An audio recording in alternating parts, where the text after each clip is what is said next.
Il était une fois, dans une petite ferme au cœur de la forêt, une maman chèvre qui vivait heureuse avec ses 7 petits chevreaux.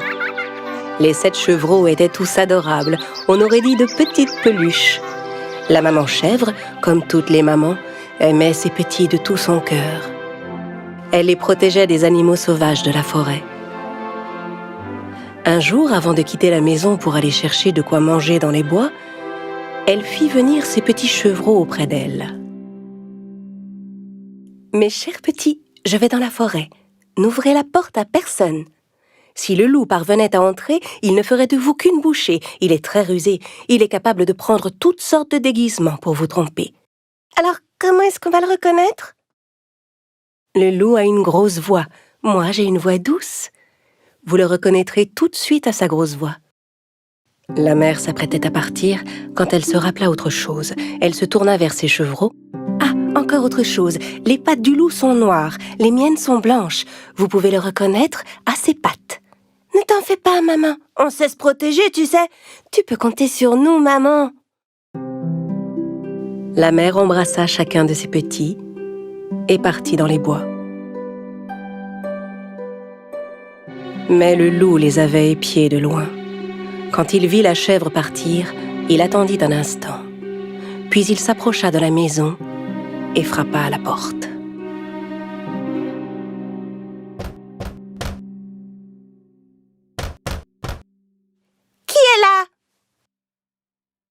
Ouvrez la porte, mes petits.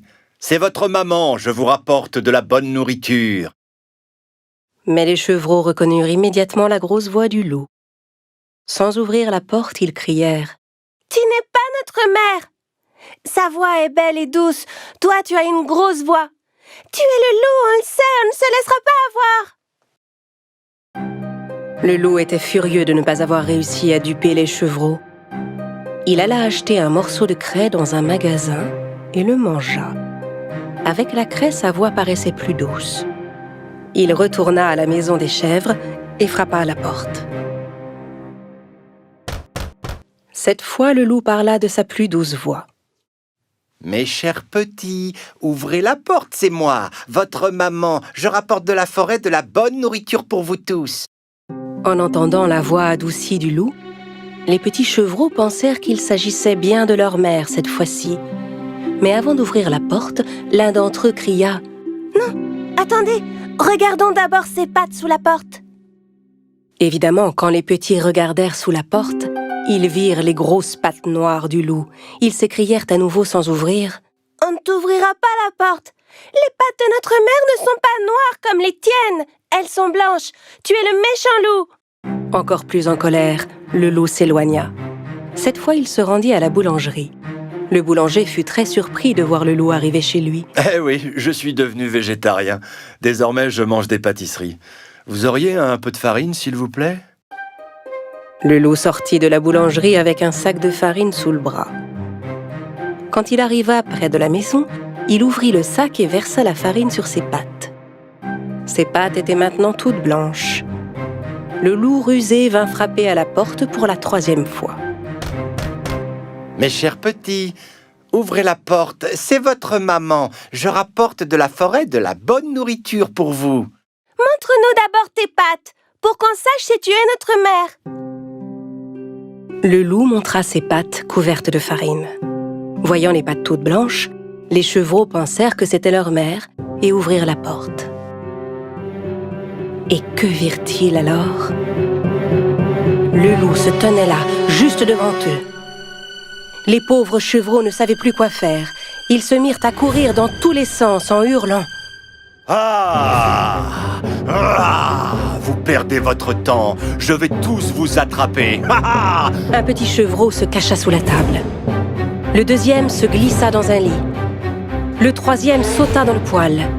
Le 4e se réfugia dans un placard. Le 5e s'enferma dans l'armoire. Le 6e se cacha derrière le rideau. Et le 7e trouva refuge dans la grande horloge du salon. Mais le loup était rapide et rusé. Et il les débusqua un à un de leurs cachettes. Inutile de courir, reste là. Je vous aurai tous, ça suffit. Ah! Ah! Ah! Le seul qu'il n'avait pas trouvé était celui caché dans l'horloge. Mais comme il était rassasié, il renonça à le chercher et s'en alla. Il y avait une grande clairière à quelques mètres de la maison. Le loup alla s'allonger sous un arbre pour y faire la sieste. Il se mit à ronfler.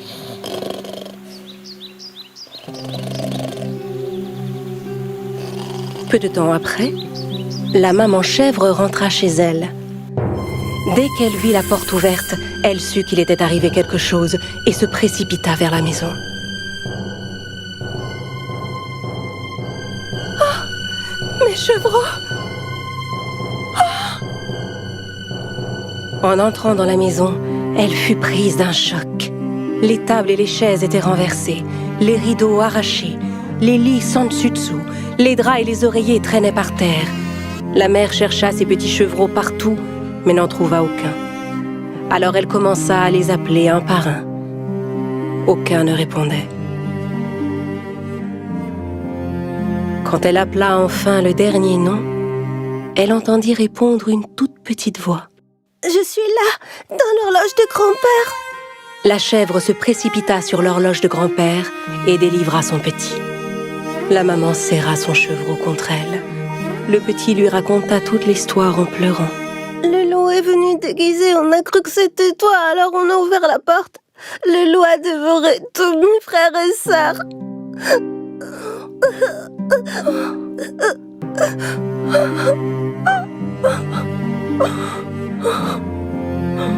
La mère était bouleversée. Elle pleura longuement ses petits. Puis, avec le seul enfant qui lui restait, elle sortit et se dirigea vers la clairière. Elle finit par trouver le loup qui dormait sous un arbre. Il ronflait si fort qu'il en faisait trembler les branches.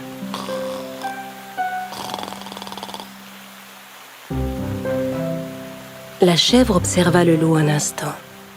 Elle remarqua que quelque chose bougeait à l'intérieur de son ventre. « Oh, mais est-ce que mes petits pourraient être encore en vie ?» Soudain, elle eut une idée. Elle dit à son petit « Va chez nous et rapporte-moi une aiguille, du fil et des ciseaux. » Pendant que le petit filait à la maison, la mère ramassa par terre 6 gros cailloux. Un instant plus tard, le petit revint avec du fil, une aiguille et une grande paire de ciseaux. Avec les ciseaux, la chèvre ouvrit le ventre du loup. Aussitôt, elle vit apparaître un de ses petits, bientôt suivi par les 5 autres.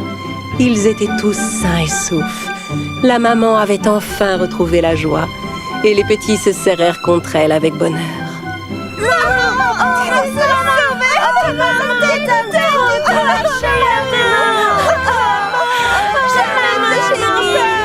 Ils étaient tous fous de joie.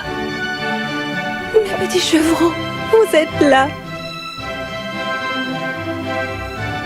La chèvre déposa délicatement les cailloux qu'elle avait ramassés dans le ventre du loup.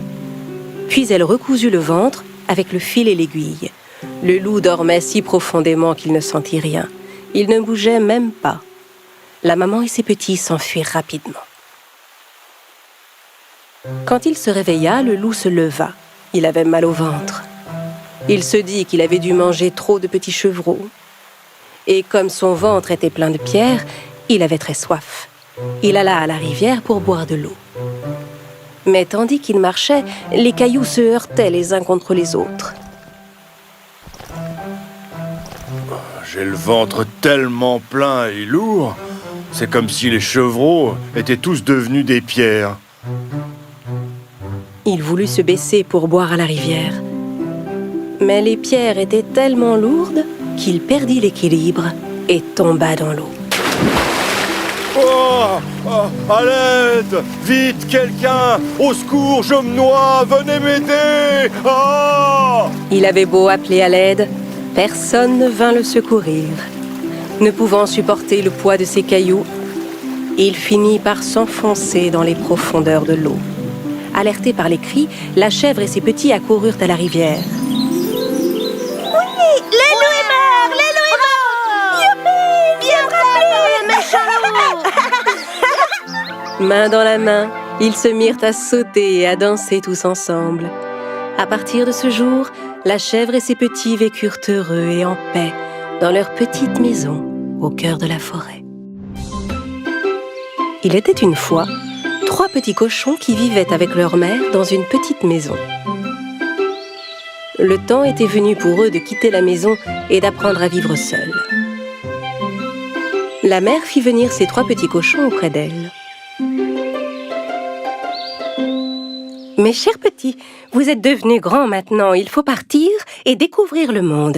Pour vous, une nouvelle vie commence. Mais n'oubliez pas, quoi que vous fassiez dans ce monde, faites-le du mieux que vous pouvez. Ce sera la meilleure manière pour vous de rester sains et saufs. » Dans un mélange de tristesse et d'excitation, les 3 petits cochons dirent au revoir à leur mère et se mirent en chemin. Après avoir marché un moment, ils trouvèrent un terrain dégagé où ils pourraient construire leur maison.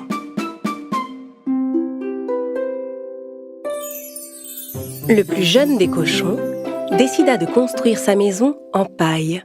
Il se disait que c'était le moyen le plus facile et le plus rapide de construire une maison, et que ça lui laisserait tout le temps de jouer. Le petit cochon construisit sa maison en une seule journée. Il dit alors à ses frères: « Hé les gars, j'ai déjà terminé, moi, regardez !» L'aîné jeta un œil à la maison. « Oui, mais ta maison n'a pas l'air solide du tout. Comment elle te protégera du méchant loup ?» Le petit cochon ne fit aucun cas de la remarque de son grand frère. « Ne t'inquiète pas, il ne nous arrivera rien. Peut-être, mais tu ne pourras pas dire que je ne t'ai pas prévenu. » Le deuxième cochon décida de faire sa maison en bois. Il ramassa des branches dans la forêt et commença à se construire une petite cabane. Il mit exactement 3 jours à la construire. Cette maison semblait un peu plus solide que celle en paille. L'aîné des cochons vint le voir. « Mon cher petit frère, j'ai vu que tu avais bien travaillé pendant ces 3 jours, mais ta maison n'a pas l'air du tout solide. Comment elle te protégera du méchant loup ?»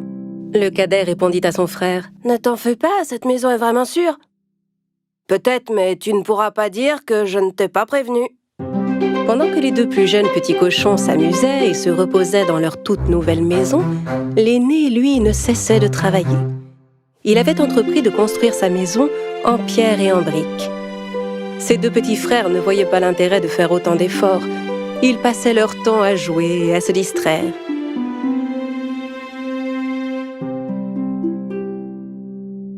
Pourquoi tu t'embêtes comme ça alors que tu pourrais finir aussi vite que nous? C'est vrai, mais de quoi as-tu peur? L'aîné des cochons ne prit même pas la peine de les écouter. Il travailla 1 semaine entière pour finir sa belle maison, toute de briques et de pierres. Quelques jours plus tard, un loup affamé vint à passer près des maisons des petits cochons. Il s'arrêta d'abord devant la petite maison de paille. Le petit cochon était en train de se reposer à l'intérieur. Le loup frappa à la porte.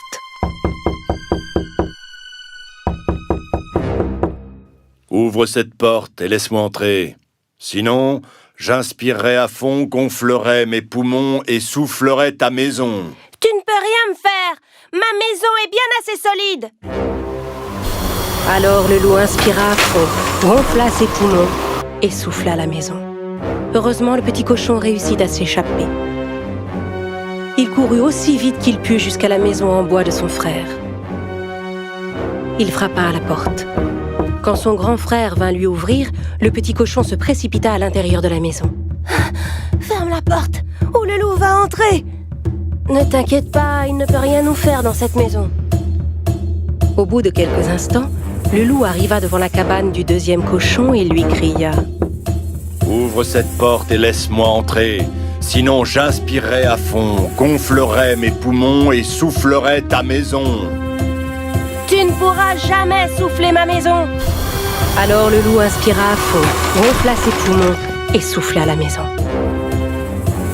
Les 2 petits cochons échappèrent de justesse au loup et coururent se réfugier dans la maison de leur grand frère. « Ah, grand frère, le loup vient par ici, qu'est-ce qu'on va faire ?» L'aîné répondit alors d'un air assuré: « Ne vous en faites pas, le loup ne peut pas entrer dans cette maison. » Au bout de quelques instants, Le loup affamé arriva devant la maison du troisième cochon, faite de briques et de pierres. Il cria derrière la porte. « Ouvre cette porte et laisse-moi entrer, sinon j'inspirerai à fond, gonflerai mes poumons et soufflerai ta maison. » « Essaie toujours, méchant loup, tu ne pourras jamais entrer !» Le loup était très en colère. Il gonfla ses poumons et souffla, mais rien ne se passa. Il ne réussit pas à souffler la maison. Il essaya encore et encore, mais n'arrivait pas à bouger une seule brique. Finalement, à bout de souffle, le loup commença à chercher un autre moyen d'entrer. Il vit la cheminée en haut du toit et décida de grimper. Comprenant que le loup grimpait sur le toit pour essayer d'entrer par la cheminée, le petit cochon alluma rapidement un grand feu dans le foyer. Puis il plaça une grande marmite d'eau sur les flammes. Le loup escalada la cheminée et se glissa à l'intérieur. Et il atterrit tout droit dans la marmite. Ah, à l'aide! Oh, oh, à l'aide! Oh, je vais bouillir! Oh, à l'aide! Enfin débarrassés du loup, les petits cochons s'enlacèrent avec des cris de joie. Le lendemain, les 3 petits cochons rendirent visite à leur mère dans sa maison pour lui raconter ce qui s'était passé. Le plus jeune dit à sa mère: « Tu avais raison, maman. Quoi qu'on fasse dans ce monde, on doit le faire du mieux qu'on peut. Quand on se donne vraiment la peine, on finit toujours par réussir. » À compter de ce jour, les 2 jeunes cochons ne furent plus jamais fainéants. Ils travaillèrent dur comme leurs grands frères et vécurent heureux pour toujours.